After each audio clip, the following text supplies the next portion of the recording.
En los inicios de la organización humana se dio la división natural del trabajo, es decir, que en base a las condiciones físicas y de la naturaleza, los hombres salieron a la caza de animales para comer, mientras las mujeres, niños y ancianos se quedaban en los campamentos y recolectaban frutos silvestres.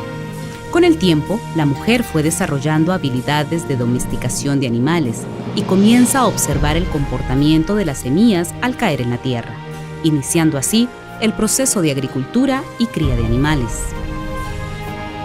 Sabemos que los seres humanos tienden a agruparse, no pueden vivir solos, ¿verdad? Entonces los individuos se agrupan para hacer cierto tipo de actividades en busca de satisfacer sus necesidades, sean estas sociales, de alimentación o políticas, ¿verdad? Entonces lo que ocupan es agruparse para poder formar grupos, comunidades, sociedades alrededor de un fin común. En estas culturas es la unidad familiar, campesina o indígena, la que asume las labores en pro de la vida, ¿no? Es donde el trabajo que uno hace está muy relacionado con el trabajo de los otros.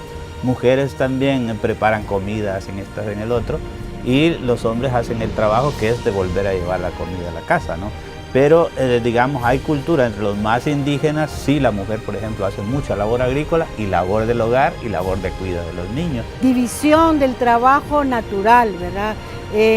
La naturaleza permite que las mujeres se queden un poco más de tiempo por la cría, ¿verdad? Por darle la lactancia y todo a sus crías. Los hombres, si son cazadores-recolectores, caminan más tiempo para obtener alimentos, para satisfacer las necesidades de su pequeño grupo, porque al principio son grupos pequeños que se agrupan conforme a satisfacer las necesidades muy básicas, que son alimento, ¿verdad? Protección y abrigo. Trabajo es todo esfuerzo que se emplea para producir bienes materiales.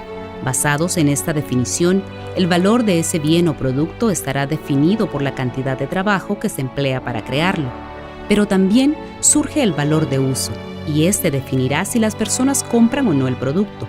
Es entonces cuando surge el mercado en comunión con la naturaleza. La sociedad se va siendo cada vez más compleja, ¿verdad? En las sociedades simples la vida es más simple.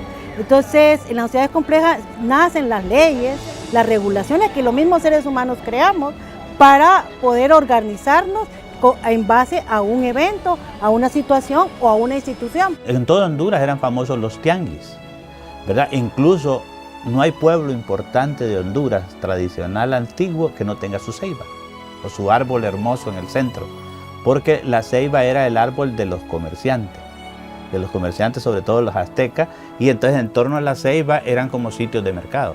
Los seres humanos irán desarrollando diferentes inventos que les permitirán producir más. Se registra que la primera revolución industrial se produce de 1760 a 1860.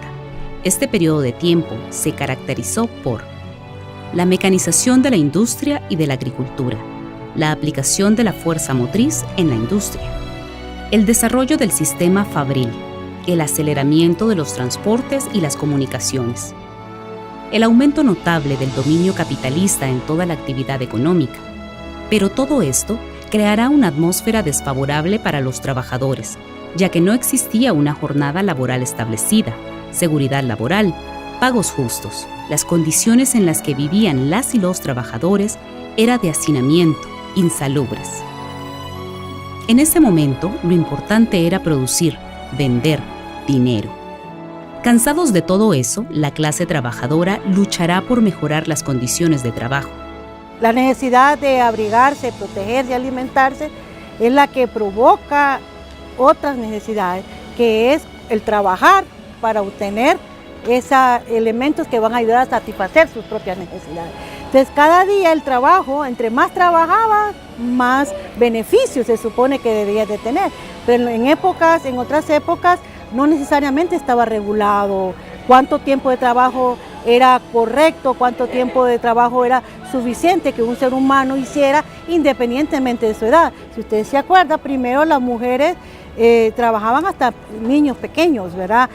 Horas de 12 hasta 18 horas de trabajo, con el afán de obtener algo de ingreso para poder, y que no necesariamente satisfacía sus necesidades, porque la sociedad poco a poco que se va haciendo más compleja, va creando aristas o va creando instituciones, regulaciones, ¿verdad? Las leyes son producto de estos fenómenos sociales que nacen de la misma sociedad.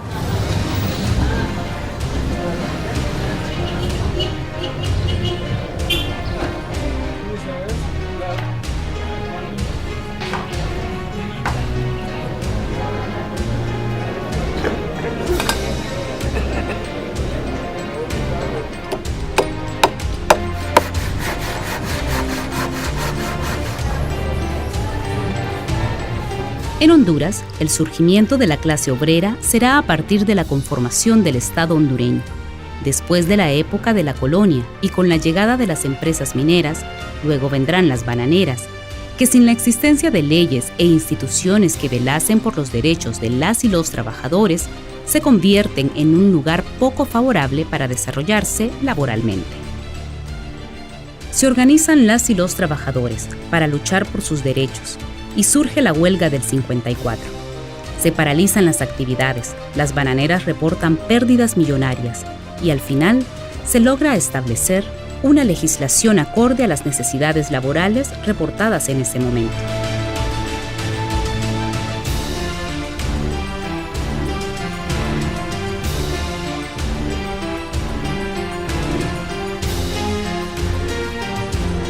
En la actualidad, el mercado laboral en Honduras no es nada esperanzador.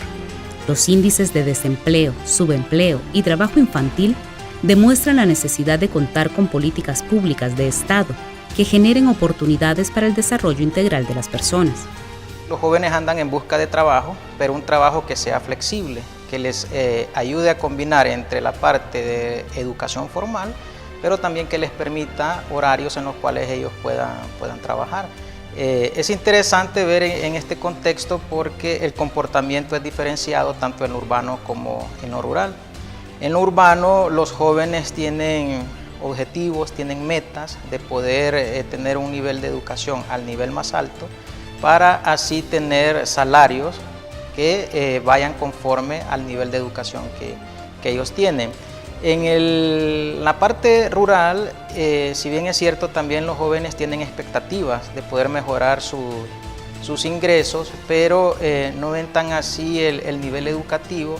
Sin embargo, vemos que las condiciones de pobreza en la zona rural afectan mucho para que ellos solo se dediquen a estudiar o solo se dediquen a trabajar. Entonces, el mercado laboral de Honduras no es un mercado flexible, es decir, que les permita combinar jornadas de trabajo adecuadas para los jóvenes, no jornadas extendidas, sino que sean jornadas cortas de 4 a 5 horas, pero también que les dé tiempo a ellos para poder insertarse en la parte de educación formal, donde van a adquirir las competencias necesarias y van a poder ingresar al mercado laboral y poder tener mejores salarios. La humanidad vive la cuarta revolución industrial, y esta implica un dominio de las tecnologías en el mercado laboral. Solo quienes están capacitados en el uso y desarrollo de tecnologías podrán optar a mejores empleos. Honduras tiene un reto enorme en esta materia, ya que la cobertura y calidad educativa aún no llega a toda la población, pero sobre todo porque es necesario un cambio de paradigma que permita una sociedad más flexible y diversa. La población es dinámica, es cambiante, día a día se van adquiriendo nuevas competencias, las nuevas generaciones pues traen otras nuevas expectativas, es decir, el mercado laboral día a día es más tecnológico, ¿verdad? Demanda más tecnología, los jóvenes están saliendo con nuevas competencias y la población joven que no esté al nivel de lo que demanda el mercado pues es población que lastimosamente está relegada a un círculo de trabajo donde no van a ser remunerados adecuadamente o de acuerdo a sus capacidades. No obstante, hay un buen número de jóvenes que está saliendo con nuevas competencias a edades muy tempranas, que tienen acceso tanto de educación formal, pero a un estándar de educación de calidad en los sistemas privados, y esta población sale con mejores competencias que las que son formadas a veces en institutos del sector público. El dinero es importante, pero lo importante es, en la actitud, es tratar de dimensionar en su verdadera dimensión lo ambiental, lo social y lo económico. Porque una sociedad y una economía que destruyan la naturaleza no van para ningún lado. Por ejemplo, hace poco me han hecho leer 2 libros la gente de Oxfam. Uno que se llama De la pobreza al poder. Ese libro de la Universidad de Oxford termina diciendo de que el capitalismo fundamentalista actual destruye a la gente. Después han hecho otro libro más reciente que se llama Iguales. Al final de ese libro dicen que la conclusión es que el capitalismo fundamentalista actual destruye a la naturaleza. Entonces digo, ¿por qué han tenido que escribir 2 libros por diferente camino? El capitalismo actual está destruyendo a la naturaleza y a la gente. Y un capitalismo que destruye a la naturaleza y a la gente, que es la base de su existencia, no es sostenible. Incluso la misma idea de Dios fracasaría. Arruina la sociedad y arruina la naturaleza, ¿quién va a adorar? ¿Sí? Entonces como que por ahí es donde deberíamos de estar más atentos. Creo que en Inglaterra, en Europa hay más atención a esta necesidad de un cambio de paradigma, ¿verdad? De un cambio de comenzar a ver el mundo de la naturaleza y a la sociedad como parte de la misma existencia de todos. Uno de los mayores problemas a los que se enfrenta la población económicamente activa es la falta de empleo, y esto a su vez se agrava porque la principal fuente de ingreso en las familias son los salarios que generan esos trabajos. El trabajo sigue siendo la principal fuente de ingreso de los hogares.